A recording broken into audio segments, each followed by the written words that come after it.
Hello नमस्कार good morning सुप्रभात मेरे दोस्तों। मैं आपका भाई आपका दोस्त अपने इस यूट्यूब चैनल पर आप सभी का फिर से स्वागत करता हूं और अपने उसी मोटिवेशनल कोट के साथ है कि ना रुकूंगा ना झुकूंगा सिर्फ करके दिखाऊंगा। आज का हमारा ये जो टॉपिक चलने वाला है साथियों, इसके अंदर हम एक नए टॉपिक को देखेंगे, ट्रांसफॉर्मेशन ऑफ सेंटेंसेज। देखिएगा, इस टॉपिक से पहले मैं आप लोगों को दो टॉपिक बहुत अच्छे तरीके से करवा चुका। उनकी कुछ एक्सरसाइजेज जो हैं वो भी मैंने आपको करवाई, जिसके अंदर आपने एक तो प्री पोजीशन का टॉपिक कल निपटाया है और उससे पहले जो हमारा टॉपिक था वो आर्टिकल एंड डिटरमिनर्स का जो टॉपिक था उसको शानदार तरीके से निपटाया था। तो आज के इस टॉपिक के अंदर जब हम ये बात कर रहे हैं ट्रांसफॉर्मेशन ऑफ सेंटेंसेज, जो कि आपके इस राजस्थान चतुर्थ श्रेणी भर्ती परीक्षा 2025 के अंदर सिलेबस का एक पार्ट है, बहुत शानदार तरीके से करेंगे छोटी छोटी चीजों को लेकर के। आप देखिए, सबसे पहले हमें जब ये टॉपिक का नाम मिला कि ट्रांसफॉर्मेशन करना है, यानी कि सेंटेंसेज हैं उन सेंटेंसेज को बदलना है, कैसे बदलना है वो तो हम बाद में देखेंगे, लेकिन सबसे पहले तो हमें ये पता होना चाहिए कि सर ये सेंटेंस होते क्या हैं। जब इन सेंटेंसेज के बारे में आप जानेंगे और इनकी टाइप के बारे में अगर आप जान लेंगे तो उसके बाद में सेंटेंस का ट्रांसफॉर्मेशन करना बहुत ईजी हो जाएगा। तो सबसे पहले हम बात करते हैं कि सर ये सेंटेंस क्या होता है। तो गौर से सुनिएगा, सेंटेंस जो उस सेंटेंस की डेफिनेशन के अंदर क्या लिखा है कि जब कोई भी दो या दो से अधिक जो वर्ड्स होते हैं उन वर्ड्स का एक ग्रुप अगर हम बना दें ताकि उनका एक सही सही मीनिंग निकल सके, उसी को हम क्या कहेंगे, सेंटेंस कहेंगे। क्या बोला कि दो या दो से अधिक जो वर्ड्स होते हैं, दो या दो से जो ज्यादा शब्द होते हैं, वर्ड्स होते हैं, उन वर्ड्स का एक ऐसा ग्रुप जिसका एक प्रॉपर मीनिंग निकलता हो, उसी को हम क्या कहेंगे, सेंटेंस कहेंगे। तो सेंटेंस की जो डेफिनेशन है, उस सेंटेंस की डेफिनेशन में आपको क्या लिखना है, देखिएगा। सेंटेंस की डेफिनेशन में है टू और मोर, या फिर इसको इस तरीके से लिख लो, ये लीजिए, ए ग्रुप ऑफ टू और more words that give a proper meaning. ये लीजिए, ठीक है, यानी कि दो या दो से अधिक वर्ड्स का एक ऐसा ग्रुप है जिसका एक प्रॉपर मीनिंग निकलता हो, उसी को हम क्या कहेंगे, सेंटेंस कहेंगे। अब ये जो सेंटेंस होते हैं, इन सेंटेंसेज को आप अलग अलग बुक्स के अंदर अलग अलग टाइप पढ़ते हैं, लेकिन यहाँ पे हम जो बात कर रहे हैं वो सेंटेंस की एक स्टैंडर्ड टाइप है, जिसके अंदर आपको पता होना चाहिए कि सेंटेंस और उस सेंटेंस की कितनी टाइप होती हैं। सेंटेंस की टाइप की अगर मैं बात करूं तो सेंटेंस हम पढ़ेंगे 8 टाइप्स के, ठीक है। हालांकि अपना जो सिलेबस है उस सिलेबस के अंदर केवल और केवल 4 टाइप्स दे रखी हैं, लेकिन हम 8 टाइप्स के बारे में जिक्र करते हैं, क्योंकि अगर वो 8 कर लेंगे तो वो 4 और भी ज़्यादा आसान हमारे लिए हो जाएंगी। तो इन सेंटेंसेज की 8 टाइप्स के बारे में अगर हम जिक्र करें तो सबसे पहले आपको उन टाइप्स के नाम पता होने चाहिए, और नाम पता होने चाहिए तो इसके अंदर सेंटेंस की सबसे पहली जो टाइप आती है, वो पहली टाइप का नाम क्या होता है साथियों, उसको हम बोलते हैं अफर्मेटिव सेंटेंस। अफर्मेटिव सेंटेंस, ठीक है। सेकंड जो टाइप आती है उसका नाम क्या होता है दोस्तों, उसको हम बोलेंगे negative sentence. Negative sentence. Third जो टाइप है इसका नाम क्या होता है, interrogative sentence. Interrogative sentence. Fourth जो टाइप आती है इसका नाम क्या होता है, interrogative negative sentence,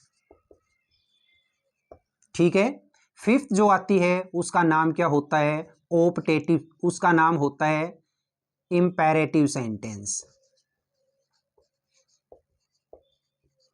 imperative sentence. Sixth जो टाइप आती है इसका नाम क्या होता है, इंपेरेटिव नेगेटिव सेंटेंस। सेवंथ जो टाइप आती है इसका नाम होता है ऑप्टेटिव सेंटेंस। और लास्ट जो टाइप आती है उस लास्ट टाइप का नाम क्या होता है, एक्सक्लेमेटरी सेंटेंस, ठीक है। तो सबसे पहले तो हमें ये जो 8 की 8 जो टाइप लिखे हैं, इन 8 टाइप्स के नाम हमें पता होने चाहिए। Affirmative sentence, negative sentence, interrogative sentence, interrogative negative sentence, imperative sentence, imperative negative sentence, optative sentence और एक्सक्लेमेटरी सेंटेंस।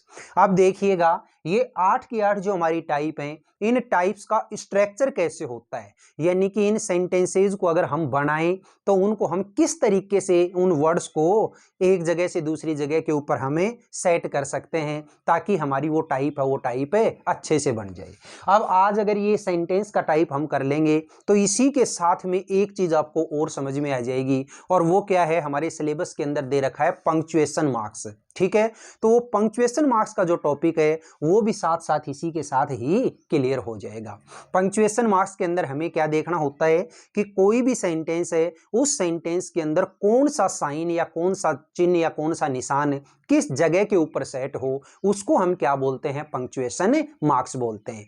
तो इसी के साथ में अगर हम ये सेंटेंस की टाइप हमें अच्छे से समझ में आ जाएगी तो पंक्चुएशन मार्क्स भी हमारा इसी के अंदर इंक्लूड हो जाएगा। हम बात करते हैं सबसे पहले ये अफर्मेटिव जो टाइप होती है, ये अफर्मेटिव टाइप कैसे बनती है और किस तरीके से इसका स्ट्रक्चर होता है। गौर से देखिएगा मेरे दोस्तों, जब हम अफर्मेटिव सेंटेंस की टाइप की अगर हम बात करते हैं तो इसी अफर्मेटिव की जो स्ट्रक्चर है उस स्ट्रक्चर को कैसे हमें समझना है, गौर से देखिए। तो सबसे पहले जो टाइप है उस टाइप की बात कर रहे हैं हमें, और ध्यान से देखिएगा अफर्मेटिव सेंटेंस। देखिए ये जो अफर्मेटिव सेंटेंस है, इसी अफर्मेटिव को एक चीज और ध्यान रखना कि जब अफर्मेटिव और नेगेटिव इन दोनों को अगर हम एक साथ मिला देते हैं तो उसका जो एक नाम हो जाता है वो नाम क्या होता है, असर्टिव टाइप। क्या होता है, असर्टिव टाइप। यानी आपको ध्यान रखना है कि असर्टिव जो टाइप होती है उस असर्टिव टाइप के अंदर दो टाइप इंक्लूड की जाती हैं, एक तो अफर्मेटिव और एक नेगेटिव, लेकिन हमें अलग अलग समझना है यहाँ पे। तो गौर से देखिएगा, सबसे पहले हम बात कर रहे हैं अफर्मेटिव सेंटेंस की। तो अफर्मेटिव जो सेंटेंस होता है, इस अफर्मेटिव सेंटेंस का जो स्ट्रक्चर वो स्ट्रक्चर हमें दो स्ट्रक्चर पढ़ने हैं। पहला जो स्ट्रक्चर होता है वो पहला स्ट्रक्चर कौन सा होता है, उस स्ट्रक्चर के अंदर आपको देखना है कि सबसे पहले क्या आता है, उसके अंदर है सब्जेक्ट, इसके बाद में क्या आती है, उसके अंदर है हेल्पिंग वर्ब, इसके बाद में क्या आती है, इसमें मेन वर्ब, और इसके बाद में आता है ऑब्जेक्ट, और लास्ट में हमेशा याद रखना क्या लगता है इसमें, फुल स्टॉप। ये जो आप लोग ये डॉट जो लास्ट में लगाते हैं इसको हम क्या कहते हैं, फुल स्टॉप कहते हैं। तो याद रखना अफर्मेटिव सेंटेंस के अंदर भी और नेगेटिव सेंटेंस के अंदर भी, इन दोनों सेंटेंसेज के अंदर जिसको आप एक सिंगल नाम से क्या बोल रहे हैं, असर्टिव सेंटेंस। यानी असर्टिव जो सेंटेंस होगा उस असर्टिव सेंटेंस के लास्ट में जो साइन लगता है वो साइन हमेशा क्या होता है, फुल स्टॉप होता है, जो कि आपका जो पंक्चुएशन मार्क का जो टॉपिक दे रखा है उससे रिलेटेड चीज है। तो यानी कि लास्ट में क्या लगाओगे आप, हमेशा इसमें फुल स्टॉप लगाओगे।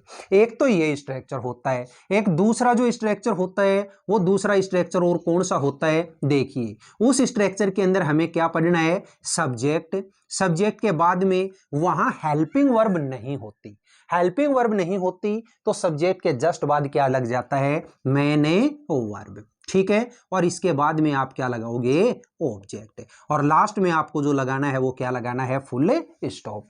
तो ये दो स्ट्रक्चर जो हमें याद करने हैं वो किससे रिलेटेड हैं, अफर्मेटिव सेंटेंस से रिलेटेड। अब चलिए इसका एक एग्जाम्पल बनाते हैं। एग्जाम्पल के अंदर मैं इंग्लिश और हिंदी दोनों वर्जन लिखूंगा ताकि हमारे इसी सिलेबस के अंदर दिया गया लास्ट जो टॉपिक है आपने देखा होगा, और वो लास्ट टॉपिक क्या है कि हिंदी के जो सेंटेंस है उनको इंग्लिश में चेंज करना और इंग्लिश के जो सेंटेंस है उनको हिंदी में चेंज करना। वो वाला जो टॉपिक है वो भी हमारा यहां से क्लियर हो जाएगा। ठीक है, हालांकि अपन उस टॉपिक को अलग से भी करेंगे लेकिन साथ साथ में जितनी चीजें हम इंक्लूड कर सकते हैं वो हमें करनी चाहिए। चलो इसका मैंने एक एग्जाम्पल बनाया, और ये जो स्ट्रक्चर है इस स्ट्रक्चर के ऊपर बेस्ड मैंने जो एग्जाम्पल बनाया वो एग्जाम्पल क्या है, देखिए मैंने एग्जाम्पल बनाया भाई, बच्चे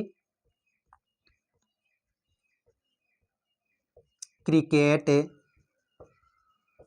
खेल रहे हैं, ये लीजिए मैंने ये स्ट्रक्चर एक सेंटेंस दे दिया, बच्चे क्रिकेट खेल रहे हैं। हमें इस सेंटेंस को इंग्लिश में ट्रांसलेट करना है, और इंग्लिश में ट्रांसलेट करना है तो सबसे पहले हमें क्या चाहिए, इस सेंटेंस के अंदर सब्जेक्ट चाहिए। सब्जेक्ट क्या है यहाँ पे, बच्चे। बताओ एक है या कई सारे हैं? सर ये तो कई सारे हैं, और कई सारे जो बच्चे हैं उनको हम इंग्लिश में क्या कहते हैं, चिल्ड्रन।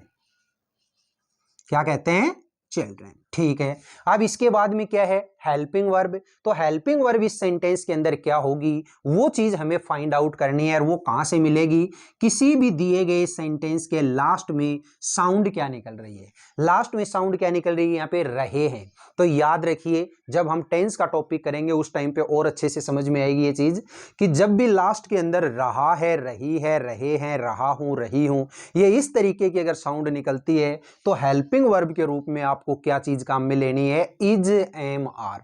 अब इज लगाऊं, एम लगाऊं या आर लगाऊं, वो कौन बताएगा, इसका सब्जेक्ट है। सब्जेक्ट यहां पे है चिल्ड्रन, जो कि प्लूरल है, और प्लूरल के लिए हमेशा क्या लगाते हो, इज, एम, आर में से आर लगाते हैं। लगा दिया।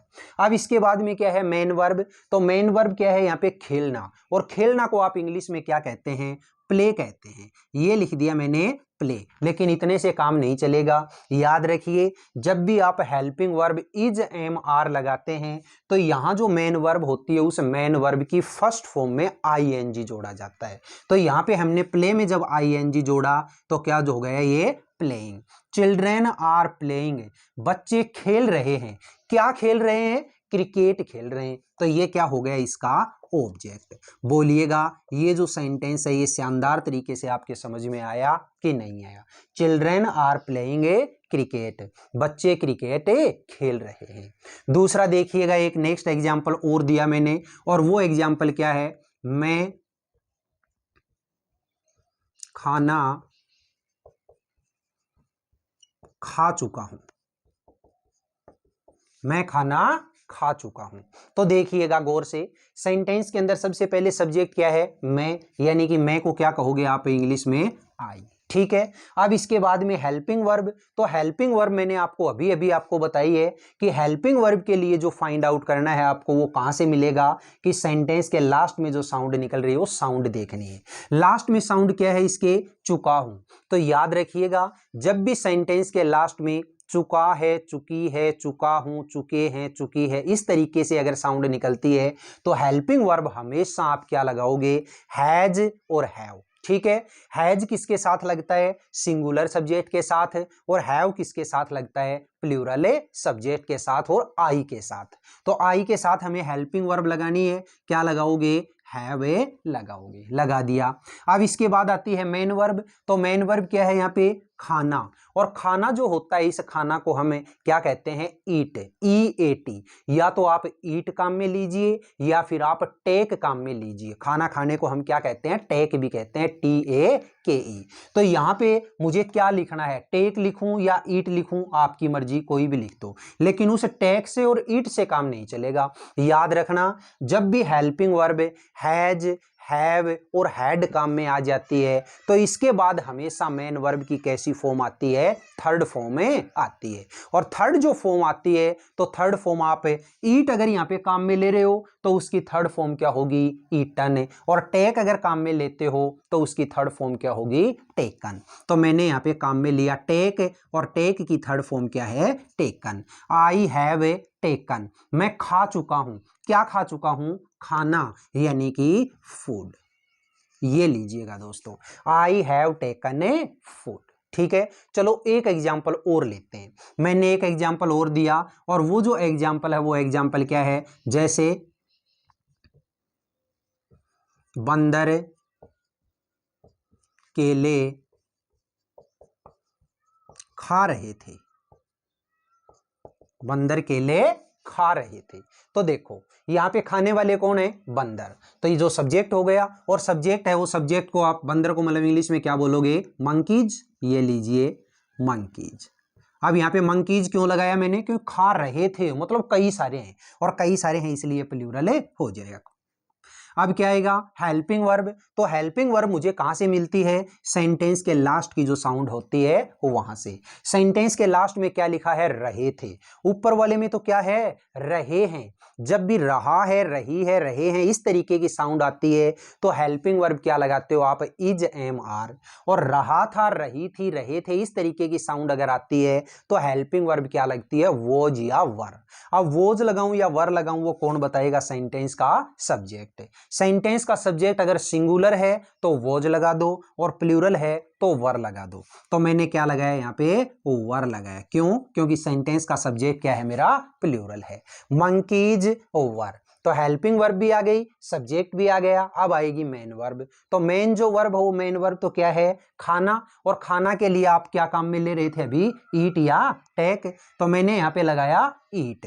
लेकिन अकेले ईट से काम नहीं चलेगा। क्यों, क्योंकि जिस तरीके से आपने ऊपर देखा कि इज एम आर के बाद आने वाली जो वर्ब होती है उसमें आईएनजी जुड़ता है, सेम वैसे ही वर और वोज के बाद में आने वाली जो वर्ब होती है उसमें भी आईएनजी जुड़ता है। तो हम क्या कहेंगे यहाँ पे, ईटिंग।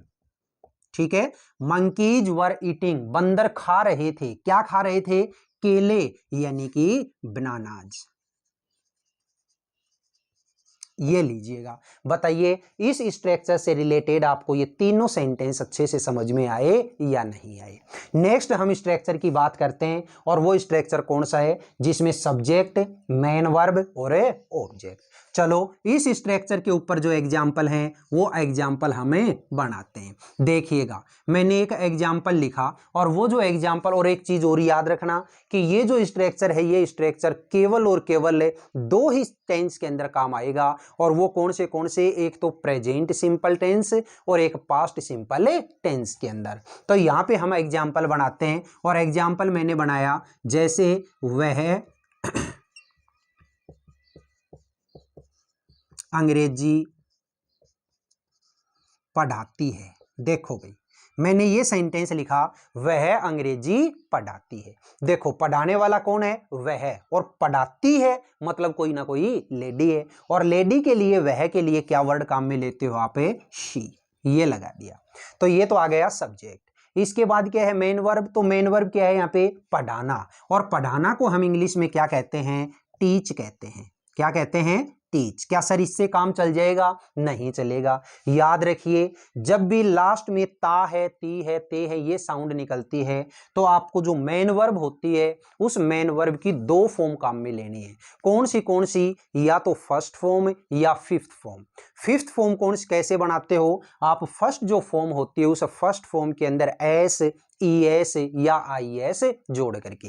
सर हमें कब जोड़नी होती है ये, तो याद रखिए जब भी सेंटेंस का सब्जेक्ट ही, सी, इट या फिर किसी का नाम दे रखा है तो आप यहाँ पे कैसी फॉर्म लगाओगे, फिफ्थ फॉर्म में लगाओगे। फिफ्थ फॉर्म लगाओगे इसका मतलब इसमें एस, ईएस या आईएस जोड़ेंगे। अब हम एस जोड़ें, ईएस जोड़ें या आईएस जोड़ें, वो कौन बताएगा, इस वर्ड के लास्ट के अंदर दिया गया अक्षर। तो लास्ट में इसमें क्या है, सी एच। तो जब भी याद रखिए किसी भी इंग्लिश वर्ड के लास्ट में S, double S, C H, S H, T H, X, O और जेड अगर आ जाए तो उसमें क्या जुड़ता है, ई एस जुड़ता है। तो मैंने यहाँ पे क्या जोड़ दिया, ई एस। सी टीचेज, वह पढ़ाती है। क्या पढ़ाती है, अंग्रेजी पढ़ाती है यानी कि इंग्लिश।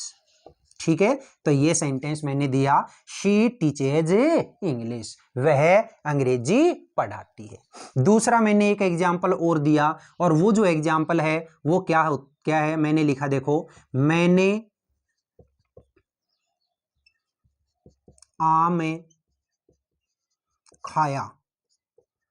मैंने आम खाया। देखो ये जो सेंटेंस है इस सेंटेंस के अंदर सब्जेक्ट क्या है, मैंने, मैं यानी कि आई। ये तो हो गया सब्जेक्ट। अब इसके बाद में आपको पता है क्या आती है, मेन वर्ब। तो मेन जो वर्ब हो, मेन वर्ब क्या है यहाँ पे, खाया यानी खाना। और खाना को आप क्या कहते हैं, ईट, ई ए टी या फिर टेक, TAKE, दोनों में से जो वर्ड आपको अच्छा लगे वो ले लेना। तो मान लीजिए मैंने यहाँ पे खाना के लिए क्या काम लिया, ईट। अब ये जो सेंटेंस है ये देखो खाया, यानी कि पास्ट की बात हो गई, और पास्ट की जब बात होती है तो हमें वर्ब जो होती है उस वर्ब की कैसी फॉर्म काम में लेनी है, सेकंड फॉर्म। तो सेकंड जो फॉर्म होती है वो ईट की सेकंड फॉर्म क्या हो जाएगी, एट, ATE। और अगर टेक लगाते हैं तो आप क्या कहोगे, टुक, TOOK। तो मैंने यहां पे लगा दिया एट। आई एट, मैंने खाया, क्या खाया, आम खाया, तो ये लीजिए मैंगो। ठीक है, आई एट ए मैंगो। तो बताइएगा ये अफर्मेटिव जो सेंटेंस है, इस अफर्मेटिव सेंटेंस की दोनों जो टाइप हैं ये आपको शानदार तरीके से समझ में आई या नहीं आई। अब इसी तरीके के जो एग्जाम्पल्स हैं ये एग्जाम्पल्स आपको घर बैठ कर के खुद से किसी भी बुक के अंदर, अगर इंग्लिश के हिंदी के जो सेंटेंस दे रखे हैं उनको इंग्लिश में ट्रांसलेट करना है, और हिंदी इंग्लिश वाले हैं उसको हिंदी में ट्रांसलेट करना है। अगर ये अफर्मेटिव समझ में आ गया तो नेगेटिव जो टाइप है वो नेगेटिव टाइप बहुत ईजी है, बहुत अच्छे तरीके से आप समझ लेंगे। अब नेक्स्ट जो हमारी क्लास होगी उसमें देखेंगे कि कैसे हम नेगेटिव सेंटेंस बनाते हैं। और जब अफर्मेटिव और नेगेटिव दोनों टाइप आप बनाना सीख जाएंगे तो फिर उसके बाद में हमारा जो टॉपिक का नाम लिखा है ट्रांसफॉर्मेशन ऑफ सेंटेंस, यानी कि आपको अफर्मेटिव सेंटेंस दिया हुआ होगा और फिर कहेगा इसको नेगेटिव में चेंज करो, या फिर नेगेटिव सेंटेंस दिया हुआ होगा और फिर कहेगा आप इसको अफर्मेटिव में चेंज करो। तो बहुत अच्छे तरीके से हम ये सीख लेंगे। बताइएगा आज की ये जो क्लास थी ये क्लास आपको कैसी लगी। अगर ये क्लास वाकई में आपको अच्छी लगी है तो इस क्लास को आप ज़्यादा से ज़्यादा लाइक करिएगा, शेयर करिएगा, कमेंट बॉक्स में कमेंट करके ज़रूर बताइएगा। और अपने इस चैनल को अगर आपने अभी तक सब्सक्राइब नहीं किया तो प्लीज़ इसे सब्सक्राइब करके पास वाले बेल आइकन को जरूर प्रेस करिएगा। फिर मिलेंगे अगले वीडियो में, तब तक के लिए आप हंसते रहिए, मुस्कुराते रहिए और बहुत शानदार तरीके से अपनी इन क्लासेज का आनंद लेते रहिए। All the best, see you again next time. जय हिंद।